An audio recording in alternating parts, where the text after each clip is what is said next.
প্রিয় ভিউয়ার্স, আজকে শেয়ার করছি ইলিশ মাছের মাথা দিয়ে খুবই মজাদার একটা আমাদের গ্রামগঞ্জে খুব সহজ একটা রান্না, কচুর শাকের ঘন্ট রেসিপি।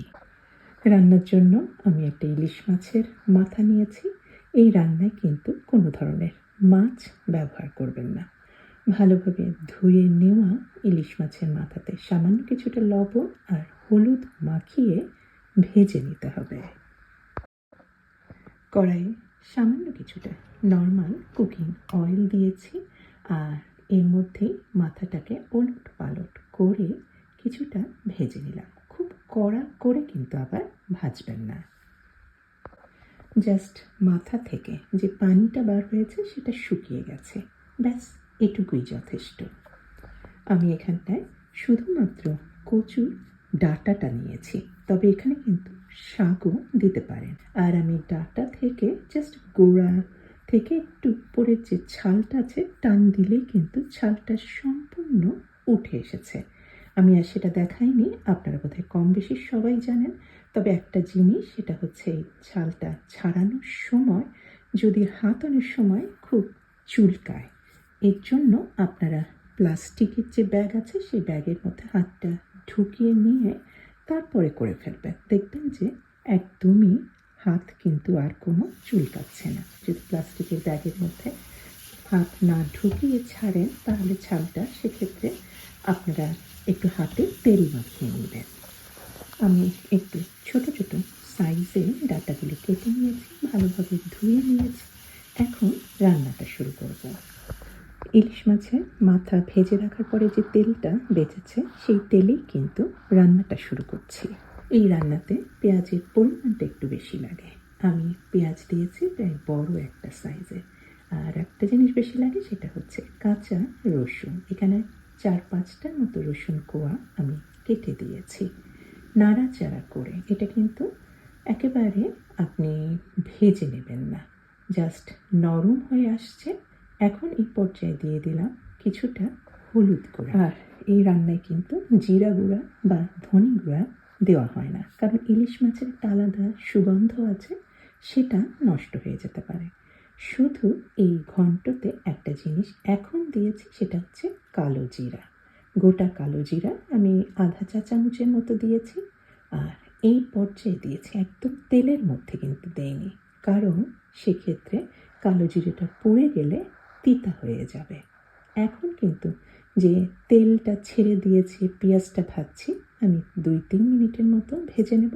এতেই কিন্তু কালো জিরার একটা সুগন্ধ আপনি পাবেন। আর দিয়ে দিলাম ভেজে রাখা মাছের মাথাগুলি আর সমস্ত কচুর ডাঁটগুলি। কচুর ডাঁট কিন্তু খুব সহজে, খুব তাড়াতাড়ি একদম গলে যাবে, সেদ্ধ হয়ে যাবে। আর এর মধ্যে কিন্তু কখনোই পানি দিবেন না। কচুর ডাঁটগুলি তো মোটা মোটা, এর মধ্যে প্রচুর পানি আছে, সেই পানিটাই সম্পূর্ণ শুকিয়ে নিতে হবে। আর এই কারণে এখন আমি দিয়ে দিলাম সামান্য কিছুটা লবণ। লবণ দেওয়ার ফলে দেখবেন যে কচুর ডাঁটাটা জাস্ট 5-10 মিনিটের মধ্যে নরম তুলতুলে হয়ে গেছে। অনেকেই আগে কচুর ডাঁটাটা সেদ্ধ করে নেন তাওয়ার পানি দিয়ে, সেটা কিন্তু করার একদমই দরকার নেই। সব একসাথে রান্না হবে।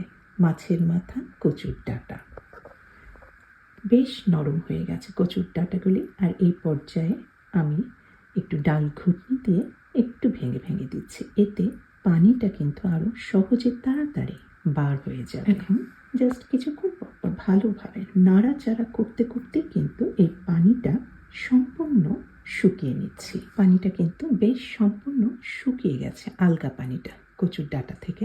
এই পর্যায়ে আরও কিছুটা রসুন 3-4টার মতো কোয়া আমি পাতলা স্লাইস করে কেটে দিলাম। এগুলি আর গলবে না, কিন্তু সম্পূর্ণ সেদ্ধ হবে। আর এটা খাওয়ার সময় দেখা যাবে গোটা গোটা হয়ে আছে, দেখতে ভালো লাগবে।